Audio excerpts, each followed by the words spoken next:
as close as two people could be. Will you keep chatting momentarily? I'm going to go ahead and make some announcements then. People to go around the room. Yes, it would be nice to know who's here. Yes, we will. We will do that very quickly. So we're going to go ahead and get this meeting started if I can. Welcome everybody. My name is Cynthia Green. I am the Action Plan Coordinator for Building Bright Futures.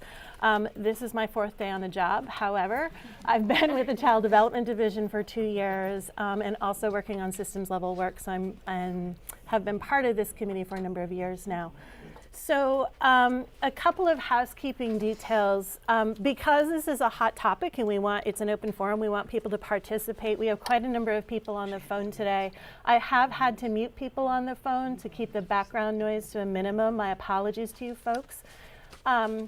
But it's going to be necessary in order for our committee to sort of get some work done, get the information out, and have a good discussion. The folks that you see at the table are typical committee members. Again, this is an open committee, so if anybody here wanted to join our committee on a regular basis, please feel free to do so. We meet the 2nd Thursday of every month. And it's not going to be every month moving forward. We're going to meet about 5 times a year, and we're just starting that process. So we'll let you know. If you'd like to be receiving minutes or notes from this committee, you can email me. I will put my email up at some point in time, but it's cgreen with an E on the end of green at buildingbrightfutures.org.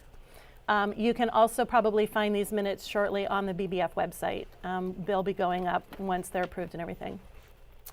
We are, I know a lot of folks have a lot of questions. Again, this was, at the last minute, we decided to combine sort of an option that the Alliance had wanted to put out for folks to hear about Act 166 and pre-K expansion grants, along with our regular committee work. So what we wanted to do is really stick to the best of our ability this agenda for some committee purposes. And we hope that it'll answer a lot of the questions that you all have in the room.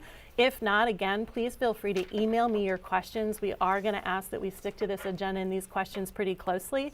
If you have very specific questions, either from your agency or organization about this implementation or about this particular work, please email them to me. What I'll do is I'll get together with the committee and our presenters. We'll try to put some answers together, and then those answers will go out with the minutes. Okay? So again, my apologies. It's just our best attempt here to make sure the committee can get some work done, and at the same point in time, make sure that this is open and everybody can hear all the good work that's going on with Act 166 and pre-K expansion. Any questions so far on how we're going to sort of run the meeting today? I will tell you that we are being videotaped, and that's because we've had a lot of questions, and a lot of people who couldn't make it wanted to hear the good news and the good information. We are being videotaped, and it will go on the web. I assume it will be on the BBF website at some point in time, so folks can participate and hear what happened here today if they couldn't make the meeting. So with that said, can we go around the table quickly for our community members to introduce themselves, and then we'll continue right around and just see who's in the room. And unfortunately, I can't capture everybody on the phone because there's way too many, Reva. I think it'll take us too long. But Luann, do you mind starting for us? Sure. Thanks. Luann Beninati, Vermont Birth to 3. Diane Carter, Vermont Military Child Care Liaison. Barbara Saunders, Mary Johnson Children's Center. Megan Godfrey, Executive Director in Training under Maureen Danielsic. Jackie Sprague, Agency of Education. Joanne Matson, Child Development Division, Director of Child Care Licensing and Financial Assistance. Manuela Bonska, Early Education Coordinator, Vermont Agency of Education. Reva Murphy, Deputy Commissioner for Child Development in the Department for Children and Families in the Agency of Human Services. And Cynthia Green, Building Bright Futures. I'm Ty Eddie Gale of the Eddie Henderson Foundation. I'm Dana Anderson. I'm the Regional Coordinator for Addison County Building Bright Futures. I'm Bethany Hale. I'm the Teach Coordinator for BASI, sitting in for Melissa today, who's in Florida. Sherry Carlson, Vermont Community Preschool Collaborative. Marcia Fereniers, YMCA. Hope Campbell, Vermont Community Long Con. I sat in the wrong place. You're okay. I looked around and I was like, so I guess I could start the others. You can. I'm actually the set director of Evergreen Preschool in Regents. I'm a student from Virginia High School. I'm doing a project on Act 166. Thanks. Nicole Burns, Program Director, Children Unlimited. Megan Flanders, Child Care Resource. Carnation Child Care Resource. And Mary Jo Sleeper-Lyman, I'm the Director of Kids and Fitness in South Burlington. Linda Johnson, Executive Director, Prevent Child Abuse Vermont. Jen Hayes, Child Care Director, Milton Family Community Center. Andrea Sambrook, Director and owner of Annette's Preschool in Heinsberg. Carol Corbett, Director of Little Ends University. Jennifer Anair, School Board Member for Trinity Baptist School. Brittany Kerr, I'm the Director at Little Lambs Preschool. Tiffany Bergeron, I'm the owner of Frog and Toad. I'm Heather Wells, I'm the Director at the Frog and Toad Child Care in Essex. Judy Bergeron, and I'm the Director for Kinderstart Preschool here in Williston. I'm Michelle Campbell from Saxon Hill School in Jericho. Could we get a chair for the person who's standing? Thank you, Luann. So with that, and again, my apologies to folks on the phone. I know that there are over 20 folks on the phone right now, and I can't unmute. It's really loud. And I have heard that it's a little bit hard to hear people. So for those of you who are farthest at the ends of the table, if you can speak up as much as you can, there are mics right there, but that would be great. So we're going to go ahead and get started, if we could. And what I would ask is just if Manuela and Riva, we're going to take just super quick updates on the first few topics. You can see it's only a couple of minutes anyway. But just the overview of Act 166. I think most people know what it is, but if you can give us a quick overview and then the current status of the rules, that would be super helpful just to lay the groundwork for us. And then we'll jump into some of our questions. So I'm going to start with the overview, and I'm going to cede to Manuela on current status things. So what you should know is I'll fill in whatever she'll fill in whatever I leave out. We are working very closely as agencies. We meet every single week on these issues and are moving things forward rather quickly. So the overview of Act 166, which I think most of you know because you've seen the bill and most of you have seen the proposed rules, which very closely follow the bill, is that it really is establishing access to pre-kindergarten education for all 3- and 4-year-old children in the state of Vermont. Essentially, the setup of the bill is that we will approve. What do we call it? Approve, pre-qualify. We will pre-qualify folks who meet the quality standards. The quality standards have not essentially changed since Act 62. And so folks who were pre-qualified before, though there's a slightly different process, should be able to qualify again. And that may change in the future. It has not changed at this point because our focus is on access. And then parents may choose any pre-qualified provider that they want to, whether it's in a public school setting or a private community setting, as long as they are pre-qualified. And we have established a statewide tuition rate. Part of what we did, what happened in this bill, or what was desired in this bill, was to simplify and streamline access to pre-kindergarten education as well as make it universal. And so we had a lot of charges around trying to make this simpler and easier for parents, for school systems, for private providers, and we're really trying to stay close to that. So there's a pre-qualification process. Parents can choose the place where they send their child to pre-kindergarten. As long as the school has not established a pre-kindergarten region, in terms of ensuring access, there was a concern in the legislature that if all kids went outside of a district, that there would be no programs left inside of a district, so that for children who are not free to travel, there might then therefore be no access. And so a school board has the option to propose a pre-K region, which means they say we will pay for any of the pre-qualified programs within our region. The departments have an approval process for that. We are working on that process today. But anyone within the pre-K region, they would then pay for where the parent goes. And there is a process whereby there's some input into the establishment of a pre-K region.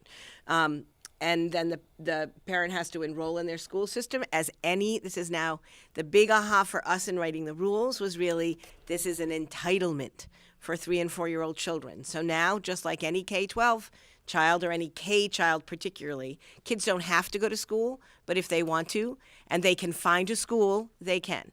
The school systems do not have to provide a program if one is not available, but if a parent can find one and it's pre-qualified, they have to pay. That's essentially the the nuts and bolts of it. I'll let Manuela fill in the rest of the things. But I think that our focus has been on simplification, access, and making sure that we're going to find it, and consistency, so that when families go to pre-K, the same things happen no matter where they live. That's one of the things we're really looking for. I think there are just a couple of things, Riva, probably didn't get to all that I wanted to just bring out, and it's also in the first part of the guidance that we sent out just before the holidays. It wasn't intentional to keep you away from your festivities. It was basically that's when we had all of the okays to send it out. So one of the things is, and I've gotten a lot of questions about, is the pre-qualification is pretty much set. We have the application. It was posted on yesterday. It is on the Agency of Education website, and will soon also be on, I imagine, on DCF website as well, or CDD website. So that is pretty much taken care of, and I hope that all of you will find those. If you don't, and if you have any questions about that, let me know.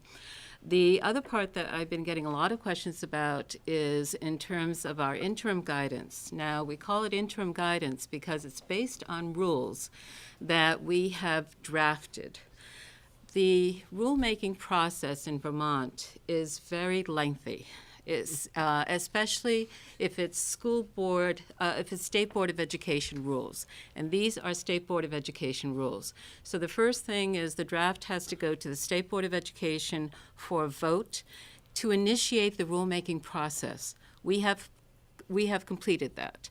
And then, so I'm kind of melding two things together, by the way. And then the other part of it is that once that is passed by the State Board of Education, the next process is to have it brought to what is called the Interagency Committee on Administrative Rules, which is for the entire state and all of the agencies. And we have gotten approval from them to move forward. The next process is to actually file with the Secretary of State, and that's in the process where we are right now.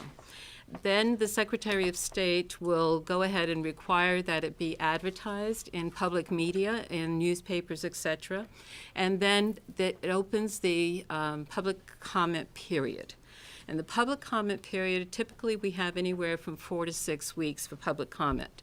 The draft rules will be posted on the website, and also we will have, probably it will be using VIT sessions for people who would like to provide testimony and opinions and feedback on those draft rules. We will have that coming up during the public comment period as well. Once the public comment period is done, then the agencies have the responsibility to respond to the major themes that are coming from the public comment and to modify any of the draft rules accordingly. Then at the end of that process, it then goes back to the State Board of Education. As you can tell, this is a lengthy process. Then goes back to the State Board of Education for them to vote and say, yes, you can move this forward. And if they vote and say, yes, we can move it forward, it then has to go to the Legislative Committee on Administrative Rules. And that's when it's absolutely, and they say yes, that's when it absolutely becomes law. So, given all of that, even though we began with and had a draft of the draft rules, by actually September, we had a pretty good, which is an amazing short period of time to come up with draft rules because the law didn't pass until and get adopted until the very end of May. May. It was May. So that we basically rushed as we could to get those draft rules done. Despite that, we are hopeful, not guaranteed, but hopeful that they will be passed by the Legislative Council, that last step, in June of this year. So that is the time frame. And where we are is right in terms of getting that filed with the Secretary of State's office. The other part that I've been getting lots of questions about, and again, we have interim guidance because until the LCAR, the Legislative Committee on Administrative Rules, okays it, it's not law. We have been getting a lot of questions about the expansion and establishment of school-operated pre-K programs. So I often get lots of questions about that. Within the guidance that was just published, that part 1 of the guidance, there is an interim policy there which defines what an establishment's easy, they don't have anything, they want to get a program started. If expansion, not everything is an expansion. Basically, is if you are adding more slots, essentially, that require additional classrooms or teachers, that would be an expansion. Both. And that has to, any of those things, either the establishment or the expansion, have to be approved by the agencies of education, the Agency of Human Services, primarily the Department for Children and Families. So that has to be submitted as a request to the agencies, and then has to be determined. Certain data have to be provided as part of the request, and then that will be deliberated and decided whether or not the school can go forward and establish or expand their pre-K program. It may be that that process could be tweaked after public comment, but right now this is what we have. Any rules, any of the interim policies that we have in the guidance that will be changing, if they do change after passage of the rules, obviously become null, because we will then move with following the actual rules. So that is the other part. And the other thing I just wanted to mention very quickly is that one of the features that often doesn't get noticed is that we did put in the requirement for the establishment of a pre-K monitoring system. So that is another thing that will be developed in the coming year, and that will be doing that as well in terms of just providing feedback to programs and to and also feedback as well as some oversight to what is actually happening in our multitude of pre-K programs, regardless of setting, whether it's a Head Start program, whether it's a school-operated program, whether it's a family child care program, or whether it is a center-based program or private preschool. So all programs that are approved, that are pre-qualified, would be subject to some level of monitoring in the coming years. So one of the points about that is Act 62 is no longer a law because it's been replaced by 166. Right. That's why we legally had to do this interim guidance, because the old law no longer exists and we're in the process of passing. And this is a pretty common practice, we understand, as we have been working through that, and we'll answer more questions. The other thing that I forgot to mention on pre-qualification, but I think is important and was actually required by the law, is, again, simplification. This simpler process about expansion replaces the old sort of complex needs assessment, much simpler and more streamlined. Pre-qualified programs, you'll see it's an online application. It's not very difficult. People can do that. We have a 30-day turnaround to the approval. And then that pre-qualification will show up in the Bright Futures information system in our searchable database of all regulated programs. So if a family or a school system or anyone else wants to go in and see who's pre-qualified, you can go into Bright Futures and search for the pre-qualified pre-K programs. So that was something people requested of us. Schools are like, how do we know? And so we've now created this nice searchable online process, and that'll roll out with this pre-qualification that we have just released. Reva, can I just quickly, so you mentioned that this is Cynthia for folks on the phone, my apologies. You just mentioned that there's a 30-day turnaround time for the application to AOE, but my question is, yes, but my question is, people will have to have already become part of the STARS program, or if they're not, they will have to apply, and that is not part of that 30-day turnaround. No. Correct. So they have to do that ahead of time. So I just want people to be really clear that if you're not part of STARS, or if you're part of STARS but you want to move up to the 3, 4, or 5-star level, you will have to. You really should start that process sooner than later, because that needs to be done before you really do the application that has a 30-day turnaround time. Unless you're nationally accredited. Exactly. I just wanted to make that clarification. Yes, Sherry, go ahead. Sherry, for those on the phone.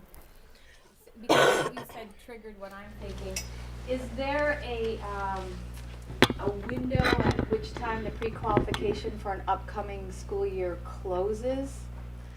We haven't talked about that Okay. specifically, but let me tell you what happens with the pre-qualification, and we have 30 business days to actually process the application. So I advise people to apply, if they are ready to do so, sooner rather than later.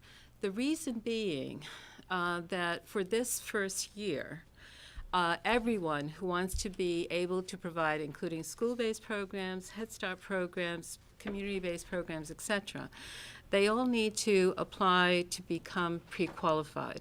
That is a large number of programs, and it's not because we don't, and it's not even the processing piece, but just so that it's a rolling application. It isn't like it's due April 15th, but you may want to put a deadline on your mind about having it done, because what's going to happen is if you are deemed pre-qualified, your program will be posted as being pre-qualified. Families begin looking for programs much earlier, or they should, much earlier than the summertime. And so you would then be able to be identified as pre-qualified. Also, that database is going to be an essential piece when schools that want to establish programs are going to be sending forth and including that information in their application to establish or expand. And if there aren't any pre-qualified programs, because we don't know that there are, because they haven't applied, then obviously it's going to appear that we should go ahead and approve that application for an establishing or expanding, because we don't know, because no one else is pre-qualified. Does that make sense? So the sooner the better would be what I'm getting at. And we will also look at who are current partners who had qualified before. But again, they may not always look at that if they're looking at a neighboring town and they don't know. So again, we encourage anyone who is currently participating as a pre-K partner to do it as quickly as you can get the application filled out and back to us. I tremble a little to say that, but I think that's a good idea. We've got it covered. But I think that is important because that will sort of fast track. Mm-hmm. Folks who are not currently qualified and thinking about it need to move on what will get you qualified quickly, because that is harder for us to consider. I know people want us to think about it, but that's a little tough to factor in. So again, that's a little bit separate. But. Barb? Just to allay the confusion, even though full implementation has been delayed for a year, this part is still happening now. Yes. Okay. Yes. There are certain things that, regardless of whether you're delaying a year or you're an early adopter, it pertains. And pre-qualification is one. The expansion and establishment policy is another. And just a very technical question. This came through for me as a PDF. It's a fillable PDF. So I could actually, on my computer, I tried it yesterday, I must have to, okay, I'll figure that out. It's a fillable PDF. And if you have any trouble with that, please let us know, and we'll. But I think it works pretty well. We use it because she's the one who actually use it for did the licensing technology. as well. So I mean, it's technology we know, and folks should be slightly familiar with. Right. Not me. I have to learn. But. And I put some things in and then saved it, and it saved the blank form rather than what I had put in. Oh, okay. So maybe what we need to do is send out. I'll ask Heather Madison from DCF CDD to write some brief instructions so that everyone knows how to, if you have those kinds of issues.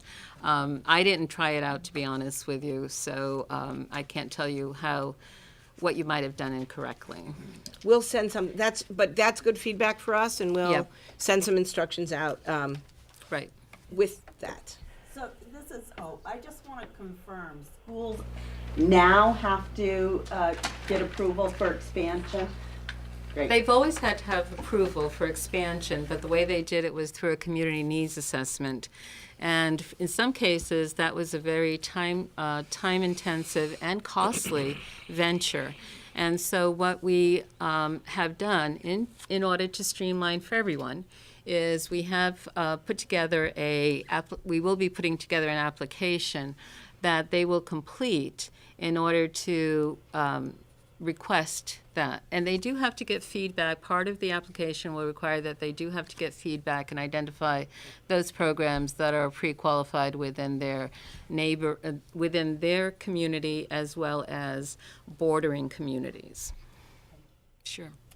I think that moves us into the It second. really does. I was just about to say. So this is Cynthia for people on the phone, and I think it's perfect timing. It sounds like we're segueing into sort of the next section, which is really about the bulletin to delay implementation.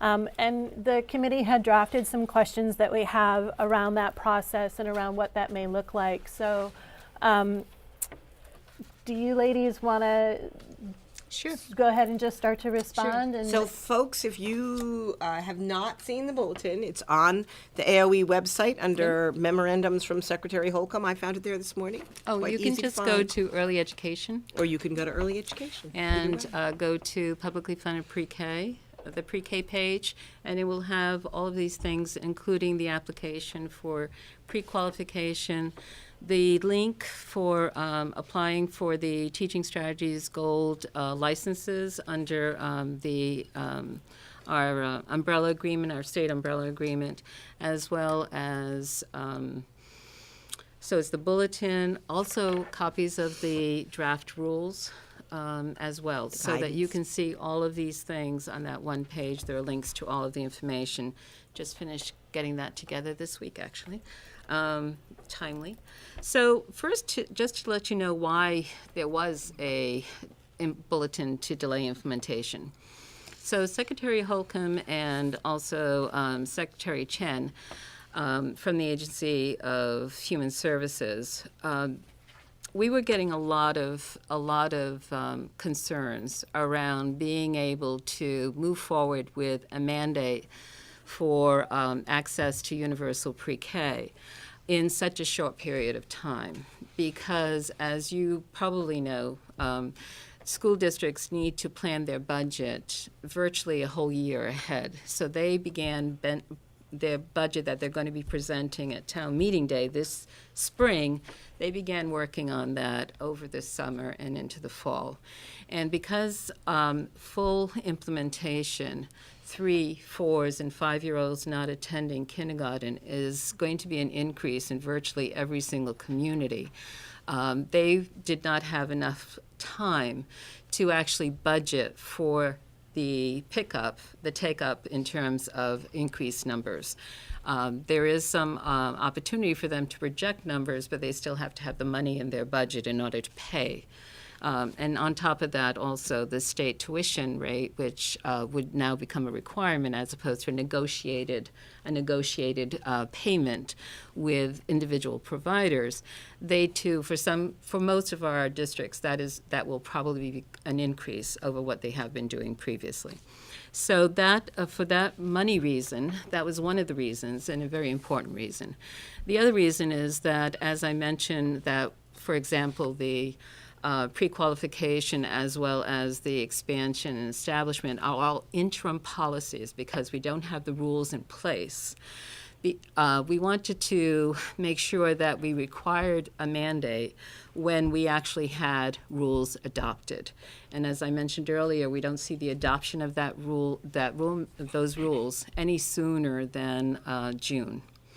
And so because of that, those two major reasons, there are several other reasons, but those two major reasons really really persuaded Secretary Holcomb and Chen to delay and give school districts the option to delay. Now, it's interesting, and that's the mandate part of it.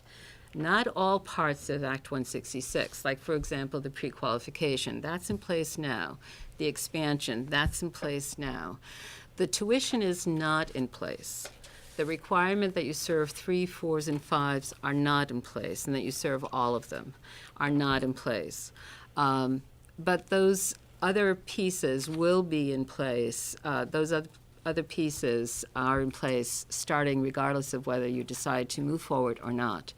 And interestingly enough, last time I had an estimate, approximately 40 to 50% of the school districts are deciding to move forward with implementation for 2015-16 this year, this coming fall, as opposed to waiting and giving, even though they have that year to wait.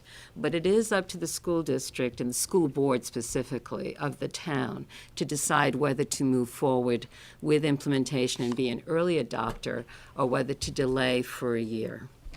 So I just to try to be really clear, if you look at the first guidance document, the two things that everybody's got to do, because we had to have something in place, is everyone must be pre-qualified. So even if your school district does not move forward and you hold a current partnership with them, unless you pre-qualify or unless the school itself pre-qualifies, you will not be able to conduct a program. So pre-qualification is required for everyone, for every single program. Everyone, because that will really help us as we begin to move forward and look at what our capacity is. That part is required for everybody. That's in the interim guidance. If schools need to expand their own school-operated programs or establish a program because they're looking around their community and they're seeing a need that won't be filled, that new process to get out of the lengthy needs assessment that was only under Act 62. That new process is a requirement. So it's not sort of the Wild West about the expansion. If you are expanding, no matter whether you are an early implementer or not, you have to use the process in the interim guidance. Those two things are for everybody, no matter what. For the rest, as Manuela said, the requirement to serve every child, the requirement to use every partner or establish a pre-K region, those things move forward, and to pay the $3,000 tuition, that will move forward for the early implementers, all of it. They don't get to pick and choose. Right. If they don't early implement and you're a current partner, you should be renegotiating your agreements with them as you have in the past. So it other than these two things, it's a pretty much all or nothing implementation in the districts. And there will be the districts are telling AOE who's moving forward and who's not. There's some fiscal implications, some ADM implications, and so they are gathering that information. It may be impacted at school budget time again. It may be adjusted according to what happens at town meeting day, but we're getting a pretty good sense of that, and we'll do our best to keep people informed of what we know about who's planning to be an early implementer or not. It's not very squishy. It's just in process of folks are making decisions. Right. So in terms of your question that you have on the agenda about cherry picking components, no, that's not a possibility. I have gotten a couple calls saying, can we go ahead and project an increase, but we don't want to do the rest of Act 166? No, you can't. You either have to do, in order to be able to project numbers so that it increases your ADM year one as opposed to waiting for the averaging over 2 years. And if you don't know what I'm talking about, that's don't the fiscal worry. implication. That's right. That's fine. But so that's a benefit to the budget. And to the school district spending if they have a larger average daily membership number of kids. So that is one of the things that's part of Act 166, which is somewhat of an incentive and also a relief to districts that are going to see, especially those that haven't been offering pre-K, are going to see a huge increase in the number of kids that they're serving. That they wouldn't get the benefit of that unless there was some change in the law. And that's why there's a provision in the law which actually allows them to project the number of kids they're going to serve before they actually do serve them. And that helps with the financial impacts and of serving more children suddenly. But I did get a call from a district who said, can we do that and not have to make it universal? No, you can't. No, you have to do that, you have to do it all. And that you have to be an early adopter, which means everything. And that's how we're knowing who the early adopters are. And so, Right. and there was another question about how would anybody get involved in that. As Manuela said, that's a local school board decision. You need to go to your local school leadership, to your local school boards, and talk to them about that. We've had a couple of questions about people who go, well, I went out and talked to somebody at my school board. They don't know what I'm talking about. All of this stuff is available. Print it and take it with you.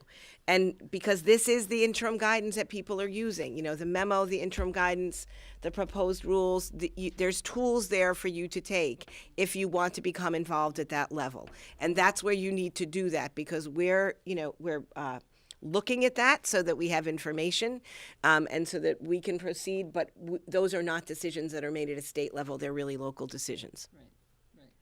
So the decision that is made at the state level is that as of, everyone has to be providing universal pre-K to 3, 4, and 5-year-olds as of 2016, 2017. So that is a statewide decision, that's a requirement. So it will be a mandate whether folks want to or not. And believe me, we have gotten some pushback on that one too. And one, I will say, I know it was a little hard for people, the transition relief, and I just want to say, one of the issues was when we heard a lot of sort of reasonable concerns, one of our concerns was that people didn't then go and try to change the law and open the law up again in a very difficult session. That influenced the secretary's decision that everybody was saying, we think this is a good thing and we want to do this, but you're pushing us too fast. So that was part of what they really listened to, that we give people time to implement. And the other thing is that we could really see a lot of schools struggling with trying to decide what the take-up rate was going to be. There's a lot of evidence from other states. Not many states have a fully universal program. I think we're maybe the 4th or 5th to go as far as we've gone, which is a wonderful thing for the state of Vermont. But the evidence is that there's not a 100% take-up rate. And so, but I think the schools struggle with that sort of what's our maximum obligation. And I think that this sort of being able to choose whether you're an early implementer or you want to watch and wait a little bit will help those folks who have less experience with serving all of their kids or no experience with serving any kids to get a sense of how it plays out in the first year. So I think it's not a bad thing. It's a good thing, and it'll be a little confusing, I think, if you happen to be a private program who serves both early implementers and people who aren't early implementing, and that's a conversation we can have as we move along. But yeah, one of the things that I just wanted to say that one of the things that the secretaries did promise in the transition bulletin is that any district that wants to move forward along with their partners and be an early adopter, that the agencies would provide technical assistance to help them figure it all out. So one of the things we want to make sure is that as we roll out Act 166, we do it in a very intentional, thoughtful, and comprehensive manner so that we have consistent, high-quality programs across the state. And that is, that's also was good to have the possibility of an additional year to be able to not just do it, but to do it right.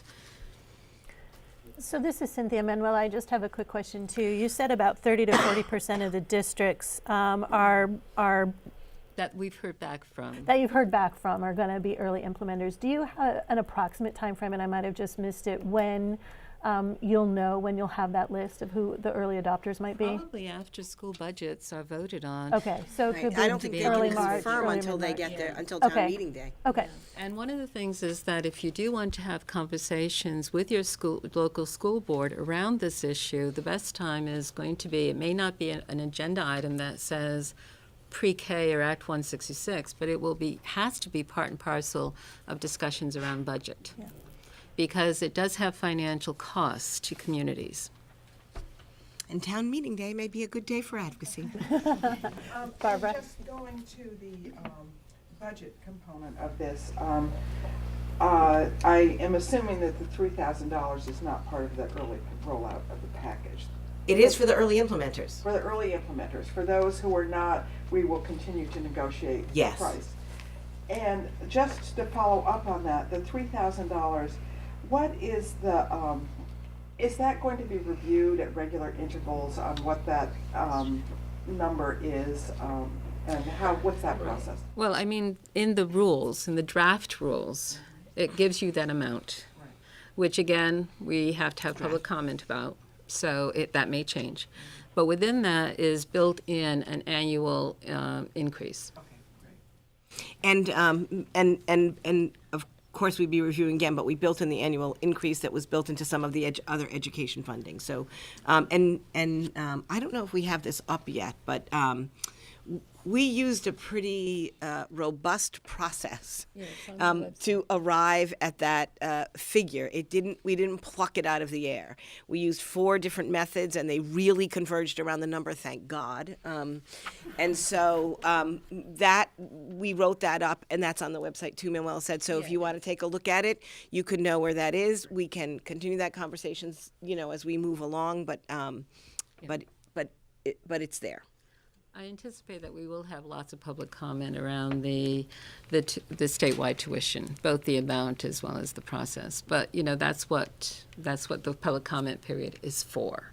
It's for people who are going to be impacted by this to weigh in. Right, and of course they'll be impacted both ways because we can now no longer charge the difference to parents. So some of us it's a net loss. Some of us. Yeah, the majority of people are going to be doing better because the majority of programs around the state currently do not offer as much as $3,000. But certainly there are some programs that have, and this was one of the reasons we came up with the statewide tuition rate is because we actually had programs in terms of tuition payments going as low as barely $1,000 to as high as $5,000 or $6,000 for the same 10 hours per week, 35 weeks per year. So, the people who are currently above 3,000, although we've heard back from them and they haven't been too upset, but if we were to stay with that. But I do think we do need to have something which is consistent. And we did there does talk about regional variations, but just because you're in the Northeast Kingdom doesn't mean that you're any cheaper to operate a program than if you're in Chittenden County, because there's so many factors that play into how you come up with your tuition rates. I'm sure many of you have your tuition scales. Some of you have scales, some of you have flat rates, some of you, so it was easier to just basically look at what would be the cost using a variety of methods and then coming up with something that was fairly common ground, fairly consistent across the methods. This is a little bit off script, but it's related to the tuition. We talk about it being 10 hours, and then we talk about the 35 weeks. Is there a designated school year? Within the school year, wherever you are. Within the school year. So a school would decide, so it starts at the beginning because schools are longer than 35 weeks. No, they're not. No, that's the school. Counting into the... Yeah, I actually multiplied. School years. Yeah, and it's an annual tuition. So again, if a child does not attend the entire year, that's a different conversation. But it's an annual tuition, so it's not a sort academic year for the academic year. So if they don't attend for the whole thing, that is prorated. But other than that, it's not sort of sliced and diced in any way. The fully closed weeks. I was just thinking. So if it's roughly 5 days a week, 35 weeks is 175, which is the required number of days in law for K-12. So it's being consistent with that. So the other thing that your question brought up was in terms of tuition rate, which is in the draft rules. Again, this could change, but because when a district decides to move forward, or if in 16, 17, all districts will have this in place, will be that if a child shows up at your doorstep and it's the middle of the year, say it's November, in some cases, districts have said that we can't enroll because it's past when we do these school census. In this particular case, because it's an entitlement, it'll mean that that child will have a right to pre-K, even though they aren't there at the beginning of the academic year. It's just that the cost, the tuition will be prorated for the time that the child is actually in the program. Or if a child leaves the program, obviously the payment will be prorated for the time that the child is actually in the program. So there are some benefits and supports for families, even so that they don't have to operate on the academic year. Kids don't lose that opportunity. Again, that'll be the case for the early adopters this coming year, but for everybody the following year. And that relates a little bit to your question earlier, Sherry, about the rolling applications. We actually have the legal staff looking very seriously at the fact that if indeed there's a program that becomes pre-qualified mid-school year and there are children in that program, I think it's not necessarily, once we go to full implementation, I'm not sure we can legally not pay for that if it's within a pre-kindergarten region. So we've got the lawyers looking at that. It was interesting to us over the summer when we looked at the old rules and the old processes and asked ourselves questions and went, oh, that's right. These kids have an entitlement like K-12. It's a very different world. So we all have to get used to it. Just a couple of things real quick. I've had a couple of folks request that we all speak up around the table when we're answering. They're still having a little bit of a hard time hearing us. So I just wanted to throw that in. And I see Megan and Dana both have questions. So Megan, we'll start there. Have you guys thought about if a child turns 3 in the middle of an academic year?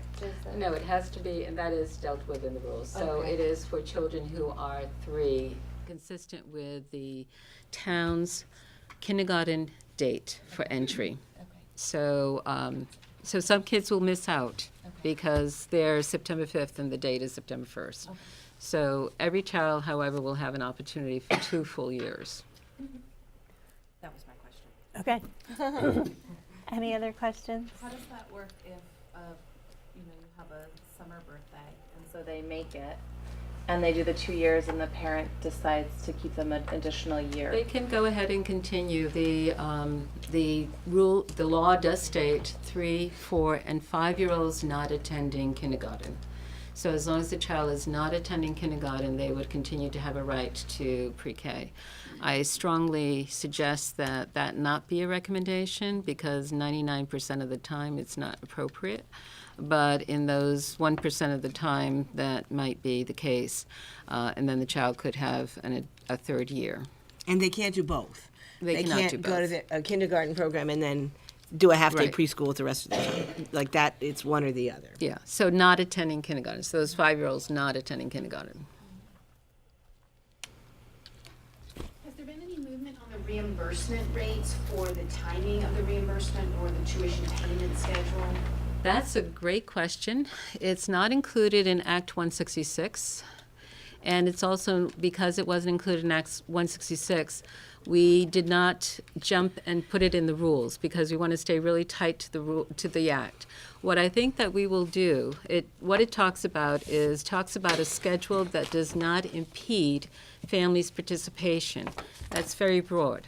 So what we can do legally, however, is we can suggest schedule that would be beneficial to programs and put that in our guidance. And actually, Sherry brought that up just in a meeting prior to this one, and I was thinking, yes, that is something that we should be including as well. It would be guidance.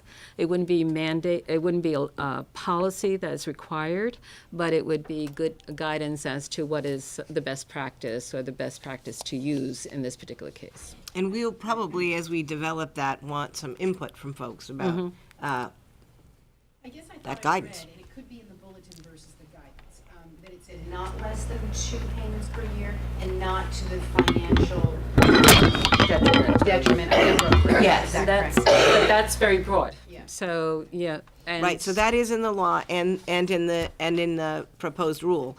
But then how that plays out, that's Right. really broad. Right. So we'd like to get more details in So guidance. is it monthly payments? Is it bi-monthly payments? Is it prior to, is it ahead of time? Is it after after the first 2 months?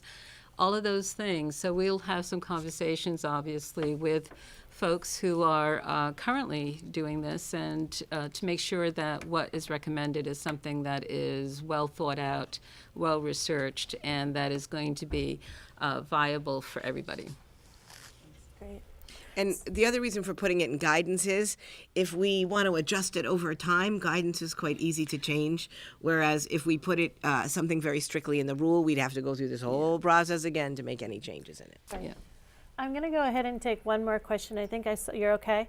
That I can take. Okay, I'll give you one more minute. Again, I just want to remind folks, people on the phone, I know you're having a hard time hearing. It's a big room. We're trying to speak up.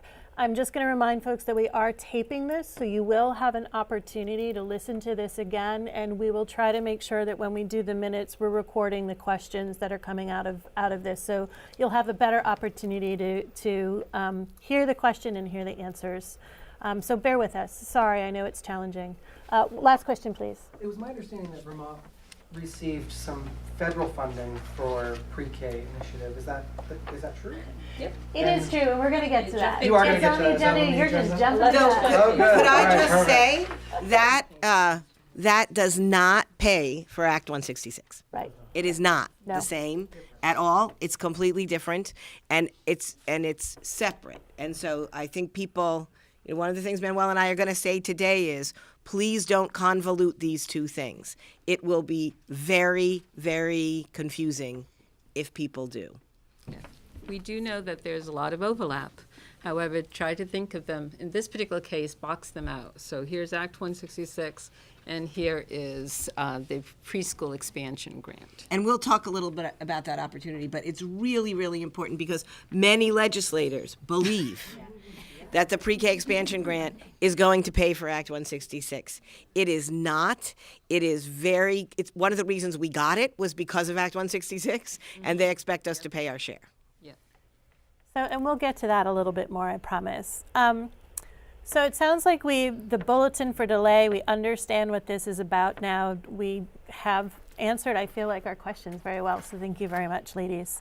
And I wanted to go ahead and move us on. Time-wise, we're just about right on target. So to talk a little bit more about regional designation and what that process is, who's at the table for determining regional designations across the state, whether or not those, obviously there's a local flavor to that, but will the process be consistent across the state so that families and providers in one part of the state will have a similar experience to families and providers and community members, school districts in another part of the state. So that's kind of what the committee was really wanting to focus on and try to help have a conversation around. So with that in mind, do you ladies mind jumping in? And No, it's fine. Thanks. In terms of what we're talking about, if you have a copy of the draft rules, it's actually number 8 under section, I guess it's under section 2609. And what it's referred to as geographic limitation, because when Act 166 was passed, the intention was that families could go to any pre-qualified program in the state. That doesn't include New York programs or New Hampshire programs or Massachusetts programs, because that's another question I've gotten many times. That's a no. Within the state, as a no. That's a It no. has to be within the state. Within the state. And there were some concerns that were raised in the legislature about whether that was going to be a benefit to everyone. And so there were some concerns around whether there needed to be some way for there to be some limits as to which pre-qualified programs a family could actually access depending on where they lived. So the legislature put in a provision within the law that states that the agencies, charge the agencies with working on developing criteria and a process for the what we call more easily pre-K regions. So these pre-K regions, and that the first thing we needed to do was to come up with a plan and submit it to them by January 15th, which is next week, which we will meet that deadline with our suggested criteria and process for determining. So in terms of pre-K regions, it's an application process that school districts that want to develop or identify a pre-K region so that they only need to partner with those pre-qualified programs within that region. They will need to submit an application form that, according to our draft rules, and also we're moving this forward too in our report to the legislature, will be to make sure that we have the programs, including, we will be, the agencies of education, human services, in consultation with a host of the folks are coming up with a process. They'll be working with the school board that's requesting it, private pre-qualified providers, parents and guardians of pre-K kids, and interested parties in order to determine what would be a decision of yay or nay to the proposed preschool region. There are some pre-K regions. There are some limits in terms of what it has to include. It can be no smaller than a school district, and preferably it would be larger than that school district, but it does talk about being it can be no smaller than that. So families would be able to use those pre-qualified providers within that region. Initially, when this was passed, I heard from a lot of school districts that said, oh yes, we're going to rush out and establish one. I have since heard a lot of folks pushing back from that and feeling as though they would not be setting up a pre-K region, or if they are, they're thinking very broadly, like, for example, an entire SU, for example. So that is a bit of a difference when this was first put forth and what I have heard recently. What it requires is, in the application, they have to clearly identify a proposed pre-K regions. They have to present a rationale for why they're making the request. And then they have to include a report of the dates and summaries of public school board discussions, including a notice about that. They also need to make sure that they involve all of those individuals that are going to be impacted, including pre-qualified providers within and outside and neighboring towns of the proposed region, as well as families of children that would be impacted by this. And then that will be coming to the agencies. The agencies will have a time certain to review all of the information and make a decision. There will be an opportunity, if it's not a clear-cut decision, there'll be an opportunity for the agencies to gather more information from the folks within the proposed pre-K region and neighboring towns outside of that region in order to make a well-founded decision. So that is where we are in terms of coming up with that. It will be part of our part 2 of the guidance that we will be coming out with more details. We felt we had quite a bit of discussion done on that, but we wanted to make sure that we got approval from the legislature before we put anything out on guidance. It is fairly well specified in terms of the draft rules, but again, we didn't want to circumvent the legislative process and the requirement to have this report to them by the 15th. So the next guidance, which hopefully won't be taking as long as this first guidance did to get to you, hopefully within a month or so, we will have one of the items will be the pre-K regions with more information about what that will look like. And that also has an application process as well.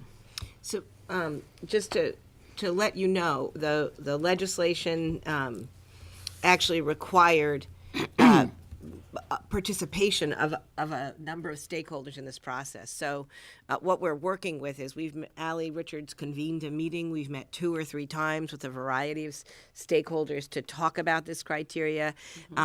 Some of the stuff that's emerged is that because the bill is about access and because our major concerns around access, the justification has to be based on access, not on budget.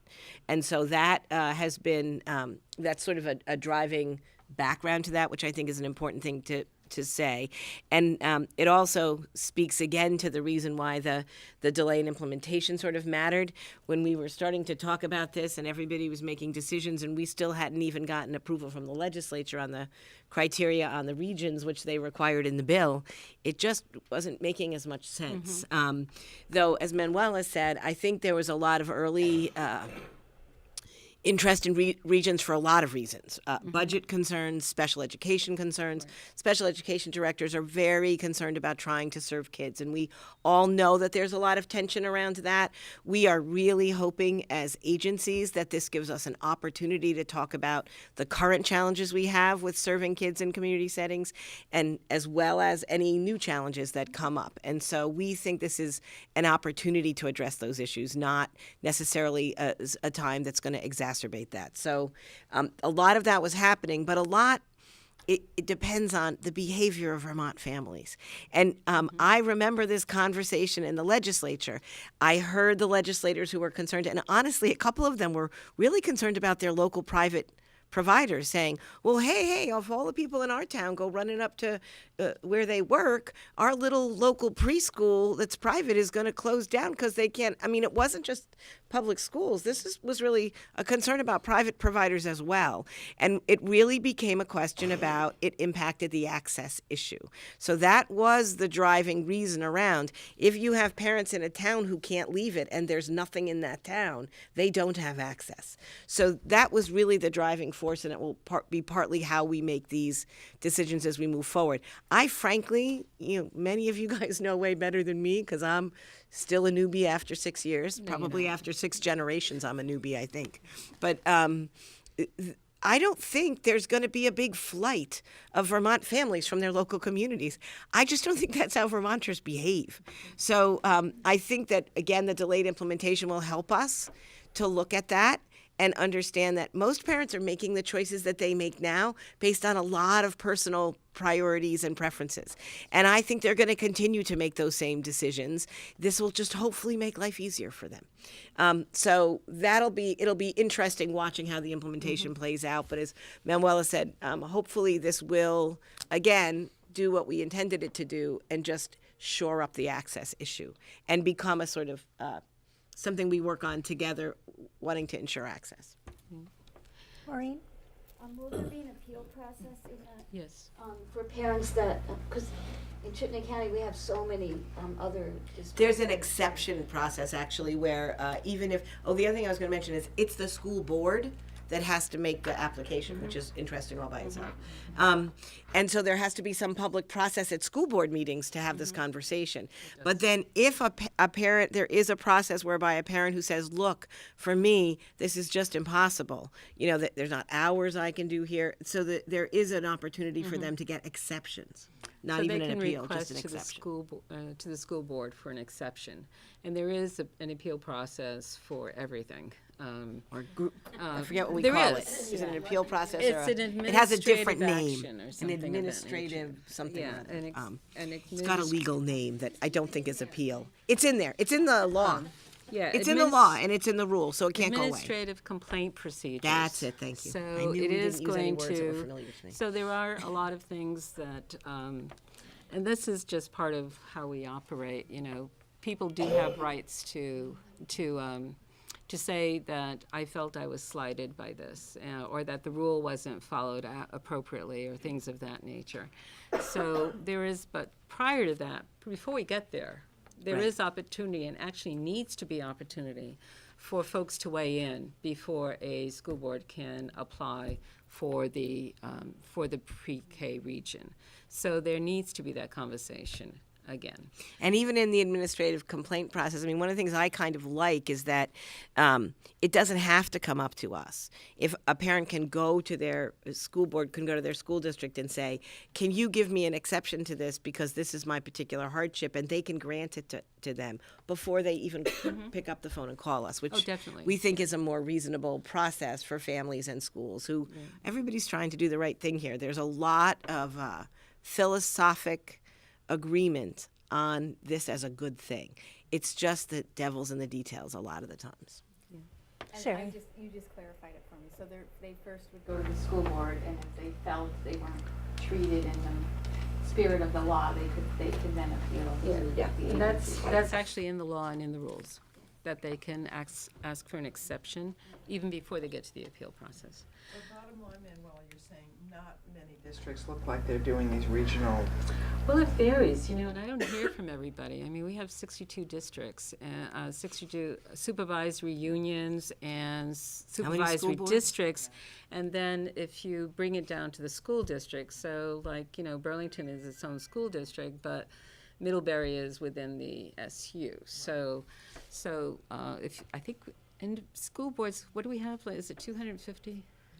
So there's 250 opportunities to create a pre-K region. So those are the local decisions. What one of the takeaways I'm hoping that everyone gets is that one of the takeaways is that you really need to be involved in your school board, know what's happening in those meetings. These are where the decisions are going to be made. And so you need to at least look at the agenda, which they have to post ahead of time, and see, is this something that I need to be at in order to make sure that my voice is heard? And so it's incumbent upon all of you around the table to be your own advocates as well in those situations. And it's a great opportunity for education about the work that you do and the importance of early childhood. It's another opportunity in your community, because it really is, in communities where support will happen, and that's important. Manuela, this is Cynthia. Can I ask the question, so it sounds like it's a case-by-case basis, though, as to whether or not and also in terms of the appeals process, which is not an appeal, but I've already forgotten the lengthy name for it. Administrative complaint process. That piece. Sounds like a case-by-case basis. If that's true, is there any, if a particular region that's been identified has a number of individual cases brought up against it, is there anything that will then trigger that district having to go back and reopen that conversation? I think we'll want to know about those, but again, it wouldn't be, probably the first thing would be a request to make an exception to the pre-K region. Right. And we would want to track those and ask the school districts to track those so that we have that information as well. There is also a provision in the law and also in the rules which talks about if we find that there isn't enough capacity within a pre-K region that and statewide as well, that we will be working with the Building Bright Futures state and regional councils, specifically the regional councils, to work on coming up with some solutions to increase capacity. So that's the other part of it. But I do think we need to track these things very well. Right now, we don't have a good tracking system about, for example, how many kids want to participate in pre-K, but don't have an opportunity to do so because they can't get into a program that is in partnership currently. Because I know in some programs there's a waiting list that it's good if you plan, before the kid is even conceived to get into the program. So I hope you've planned ahead. But anyway, so I do know that that's the case, but we haven't kept good data on that. So we're now in a position of we have some anecdotal data, but not really good solid data. Anecdotally, we don't see that there are a lot of kids who want to participate in pre-K who are not able to do so, anecdotally. But we don't have the hard data. And some of you may be thinking, well, that's not my case, and you probably know better than I do. But from what we're hearing, this is what I'm seeing.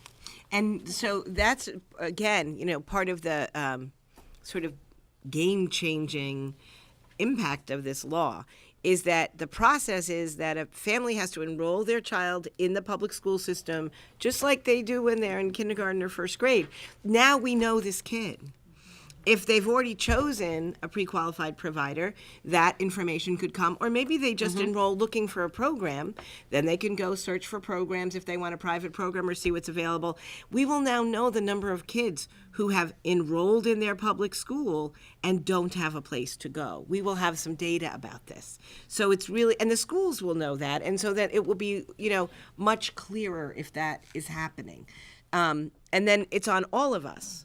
You know, the goal is that the regional councils are sort of the convener of the conversation, but the conversation includes the school system, the families, the private providers who are saying together, how do we make sure that all of the kids who want this can have it? Right.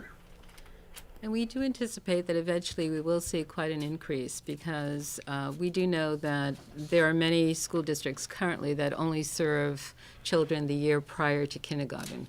So just the 4-year-olds or those who have turned 5 after the cutoff point, the kindergarten cutoff point. So for those districts, we know we're going to see quite a lot of an increase because of the need is going to be increased tremendously because the 3-year-olds will now also be entitled to kindergarten, whereas before school districts had a choice. For some of you, communities have decided to serve 3s and 4s, but in number of county communities and school districts, they only serve 4s. So we're going to see that a tremendous jump in terms of the need for more places. And again, we should be very proud as Vermonters. I think we're maybe one of 3 and 4 states in the nation. Maybe we're the only one who serves 3s and 4s universally. Yeah, so this is like really a big deal. Yeah. And I know that the implementation and I know that change is hard, but that this passed and that we're doing it is a really big deal. So let's be patient with each other and really make this happen because it's big. Sherry? Yeah, I just, if a region is designated for a school district, is that forever or is there a renewal period where they provide? That's a good question. If we're finding that they're not able to, I mean, they could decide to. They can decide to.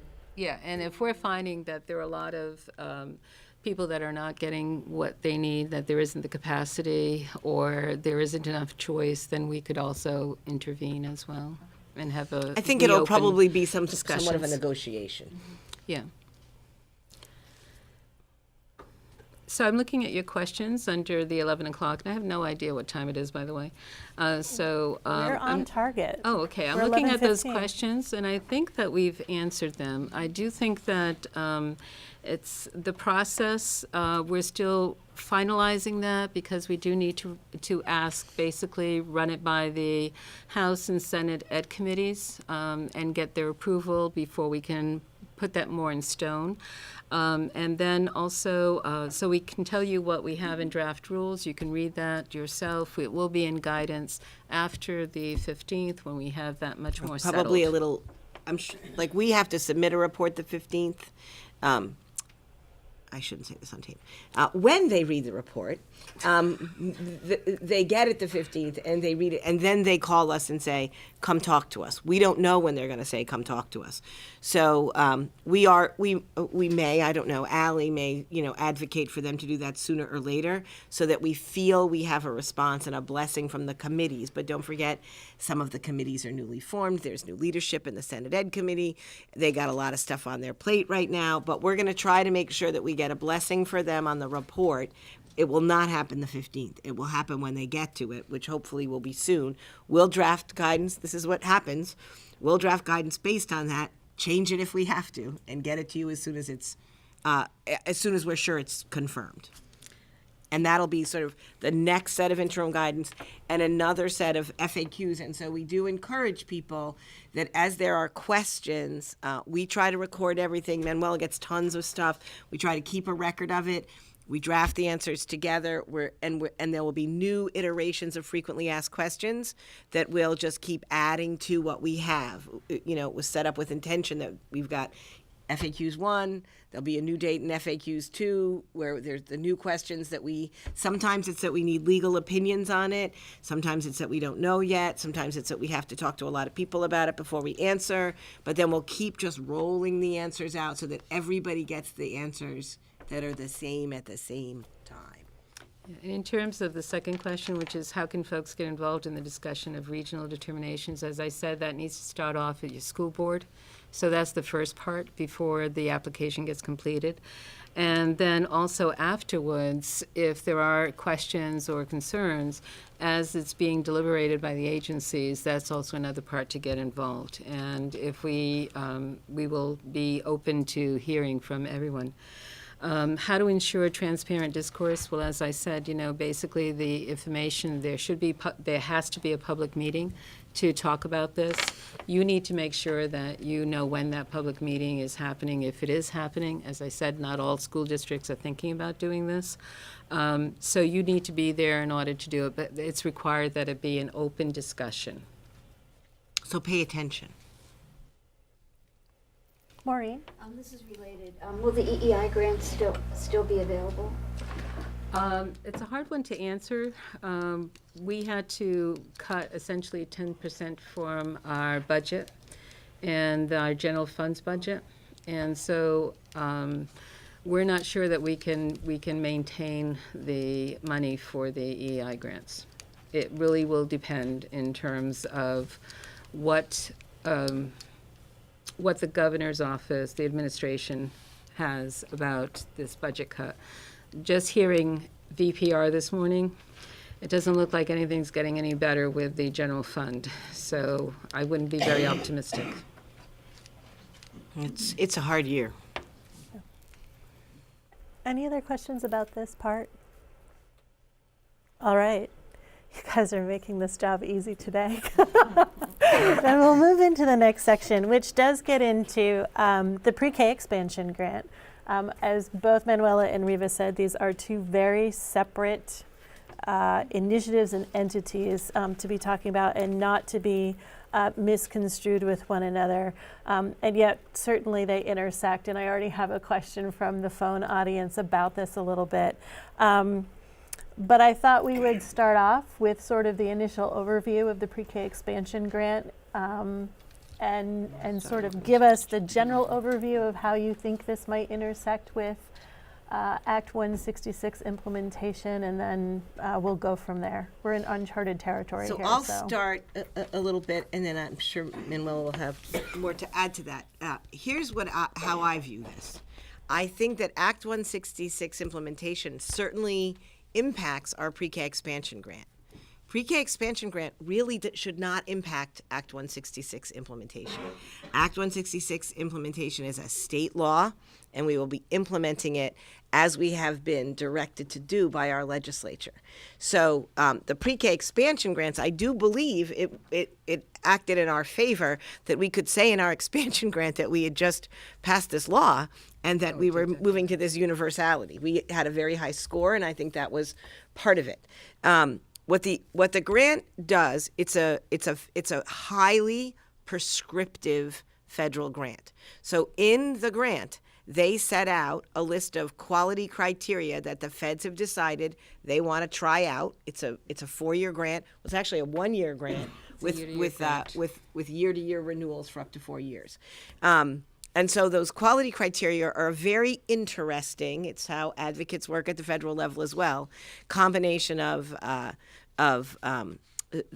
the near kind of quality standards and Head Start standards. The National Institute for Early Education Research. So they've put out some, it's not the same as theirs. It uses some of theirs. It also adds in a bunch of stuff from Head Start. So it's a really interesting mix, but it's a very prescriptive list. It requires what they consider to be full-time pre-K, which is the same amount of time that kids go to regular school. So these have to be full-day programs for the entire school, for the school calendar. They require a qualified licensed teacher in every classroom. They require comprehensive type services like nutrition and family support and other kinds of stuff similar to what Head Start offers. So that's another piece of that.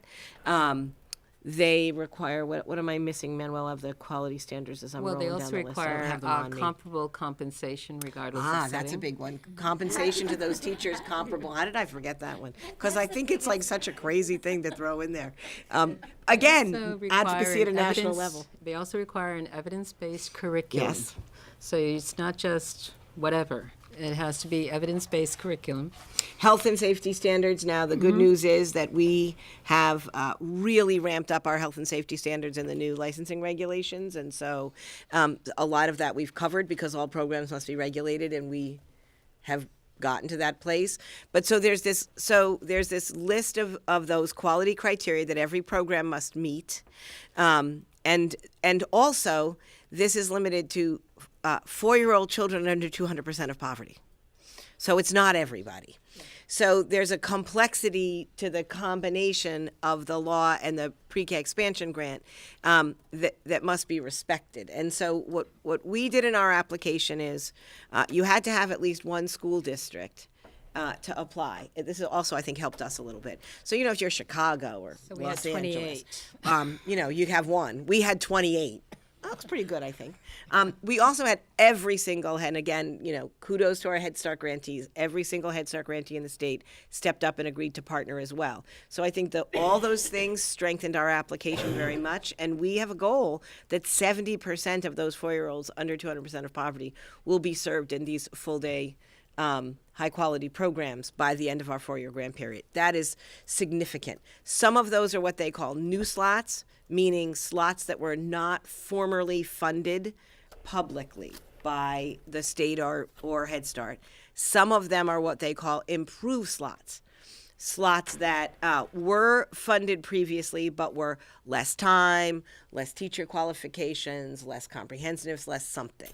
So we have this very complex mix of what our outcomes are. But again, the complexity of the grant is such that, of course, when Act 66 is going to implement that, but it's quite different than the Act. And so we need to get the Act moving forward for all of our kids, even while we do this. And here's our really great opportunity, is that we did ask for in the grant, we have a project manager that AOE will be hiring, so we'll have somebody, like Julie Colorado-Staub, whose name I always mess up, who's CS, who's running our Early Learning Challenge grant, who will be really rolling this grant forward with these 29 different school partners and our Head Start grantees as well. And we put in money for a fiscal person to both help with all the contracting and stuff, but also to help us figure out all this blended funding.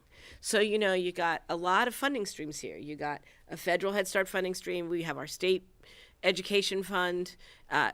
When we start to talk about full day services, CCFAP comes into play in a completely different way than it does in a 10-hour program. And we've got Title I funding. So there's a lot of funding streams.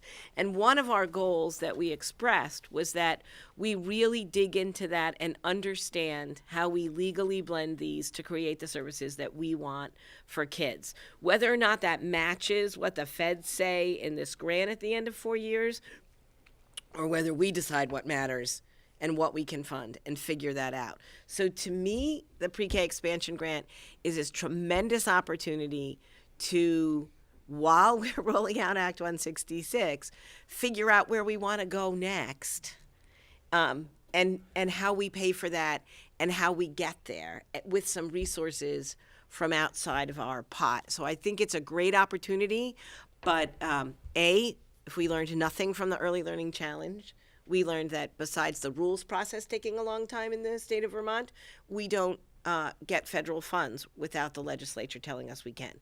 So it takes a little time just to loosen up the money.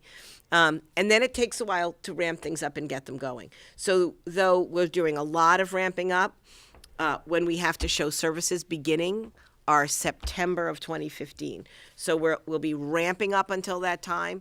The partner regions will be, that's not everything that's going to happen in the 4 years. They'll be beginning in September of 15. We have a sort of a conservative number of slots promised for that year, and they grow with each ensuing year.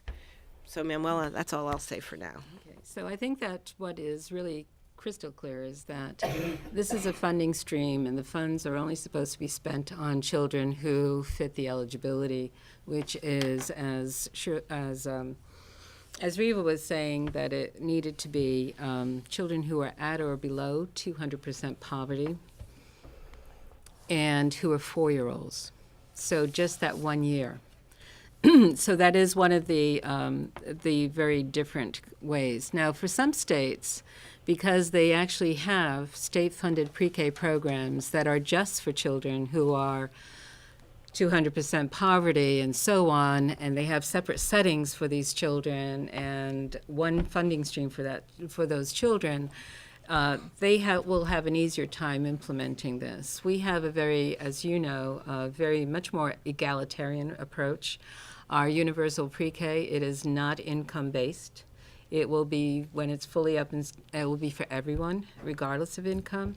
So we have a little bit of more of a difficulty in terms of how this is actually going to work to enhance what we are currently doing in many of our places, and also provide greater access to some kids that we've had some challenges getting into our programs. When this was first announced back last spring, I think it was, this grant opportunity, I thought it was a wonderful opportunity because what it will enable us to do is, although we're not talking about the entire state, we are talking about a significant number of children and a significant number of programs. It will enable us to pilot some of these best practices in a way that will basically field test them for Vermont and provide us lessons to be learned about what works and what doesn't, what is beneficial to kids and families and what isn't, and then be able to use that information as we think about all of our programs and not just those who have stepped up and want to be sub-grantees. So we, as Reva was saying, we have 28 school districts who stepped forward. They wrote an MOU saying that they would be sub-grantees. We also had all 7 of our Head Start programs agreeing and writing an MOU as well. There may be funding. Well, some of those some of those school districts may decide that perhaps this isn't the right time for them to move forward. And also there may be enough funding to actually get some additional school districts, even if they didn't step up right away. So since we're in this area, I'll say that Burlington is one of those that did do an MOU, but I don't have the list off my mind. It is in the grant, which is posted. Right now it's posted on the governor's website, and it lists all of the school districts and who are going to be sub-grantees. So what will happen is that essentially the Agency of Education will negotiate with each of the sub-grantees, grant that money, which is for tuition, but also for things like comparable compensation for the pre-K teacher. It's also for things like professional development and other kinds of funding for enhancements, as well as the tuition payments for those schools. The specifics of that is still to be worked out. Usually what happens is that after an announcement is made that states have gotten a particular federal grant. Did I say something to upset you? After we have, is that we then have to wait for the feds. We have to wait for our state to go ahead and accept the grant, which always seemed to me kind of silly, that why wouldn't you accept money? But we also have to wait for the feds, and right now we haven't gotten any further details about how they want us to move forward. So we're waiting on that. That's why there's not really a lot of information at this moment, except for generally what our understanding was and what we included in our grant. We'll get more specifications, I'm sure, from the feds, and we will certainly create a spot on our respective agencies' websites so that you can also be kept abreast of these things as well. But we don't have a lot of marching orders. We haven't received any marching orders from the feds yet. Just the good news that we were won the grant, and we were 3rd in the ratings. We were 3rd in the ratings. And how many states was it? 18 were successful. So not only were we successful, we had a good grant, and a lot of it is also because of our passage of Act 166 and our ability to say that X number of dollars based on the $3,000 per child and the number of kids we anticipate enrolling was going to be part of the mix. So the feds have real strong rules about supplanting. so that the state dollars have to be there. That's why this is not how Right. we're going to pay for the Act 166. The state dollars have to be there, and then the federal dollars can supplement what the state dollars are providing for those kids. So that's why this is not the way that we're going to fund Act 166, but it will be the way that we're going to fund for that segment of kids, 4-year-olds or above or below 200% poverty, that we're going to fund them a full-time, full school year time, high-quality program, and also provide the kind of support that's needed for all programs, whether they're school-based, whether they're Head Start programs, or whether they're community-based programs, to be able to provide those services in the kind of, and the requirement for high-quality staffing as well as programming. And I know lots of people, even when we were working on Act 166, thank you, everyone who supplied water. It was nothing she said. I just had a really bad cough, and I didn't want to project that to all of you. Is that lots of people talked about our dosage, our 10 hours, as an insufficient. I totally, absolutely agree that 10 hours is, for many children, an insufficient dose. For some children, in a very enriched home, it may be an absolutely fine dose. But at the same time, we do worry that it's not an adequate dose for many children who could use more enrichment. And so this is a great opportunity for us to look at that and to figure out how we blend funding streams, to figure out what our adequate dose is. And then by the time we get to the end of this, figure that out together and have some good ideas. So I think it's just a great opportunity. And again, though, to look at the questions, the grant does not really affect Act 166 implementation. So people who are working on getting Act 166 to work, particularly when you're dealing with early implementation or juggling as a private partner early implementation and non-early implementation, there should be a very clear focus on that so that we can get that moving and do it right. It doesn't affect pre-K regions. It doesn't affect any of those things. Those things are going to move forward. And one of the things I would say to you about the second question about partnerships is what was very impressive to us as we went out and recruited the school districts is many of them were thinking as much, if not more, about expanding in their partnerships as they were expanding in their own school programs. So there's a really strong mix of that in the application, which I think is also impressive. And what's kind of fun in Vermont is, because we are Vermont and we're not Los Angeles or Chicago, we were able to take this statewide approach and talk about this in a way that I think few other states had a capacity to do. So it's you do become this sort of petri dish, for lack of a better word, for what might work. And so it's just can be a really fun opportunity for folks. I know lots of folks, when you see the list of our brave partners who came out and signed on to these MOUs, which, let me tell you, went so fast. It was shocking to me that 29 school districts signed on, 28 signed on, that everybody was willing to, could get all their signatures and sign on and take this risk with us and give us numbers. I mean, they were giving us numbers of kids for each of the 4 years. Like it was great what the partners did. And what we're looking at, we did pad all of our numbers with a little bit of extra, because our goal is then to look around the state and say, where are we really serving all of the 4-year-olds under 200% of poverty that we can reach, and where do we really not have that opportunity? And we'll probably be reaching out to places and saying, hey, we don't have anything going on in your region. Will you come in and partner with us? That's what we're thinking right now. So I would say some of our partners are chafing at the bit right now, and we're going, wait a minute, we got hiring to do.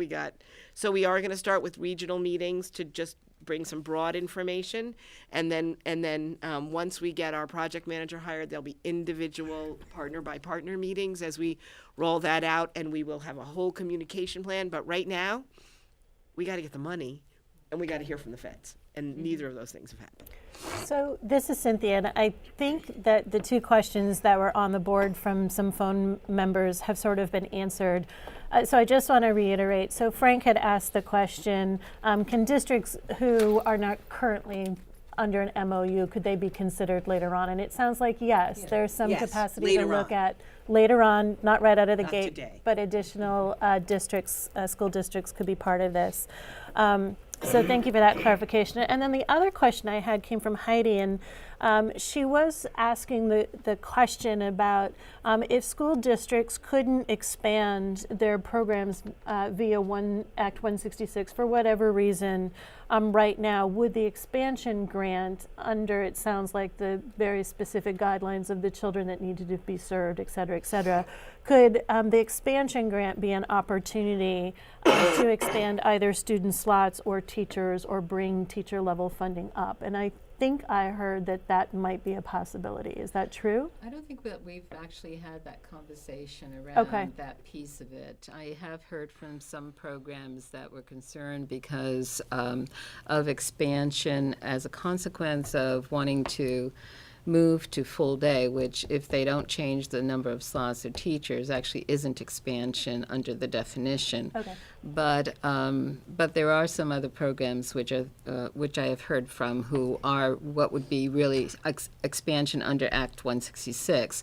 We haven't had those conversations in terms of what that nexus is going to be between Act 166 and the expansion grant. And part of it is that the expansion grant, I mean, the announcement came in December, and then there were all the holidays and so on, and we really haven't had a moment, and we haven't also had a lot of additional information to begin to operationalize all of this. Not only is it that we'll be looking for a highly qualified person, this is your a recruitment announcement here. Anyone?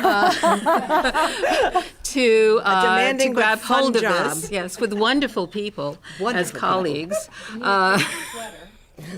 a purple sweater. Oh, yeah. You'd have to wear the uniform. I didn't even notice I that. didn't either.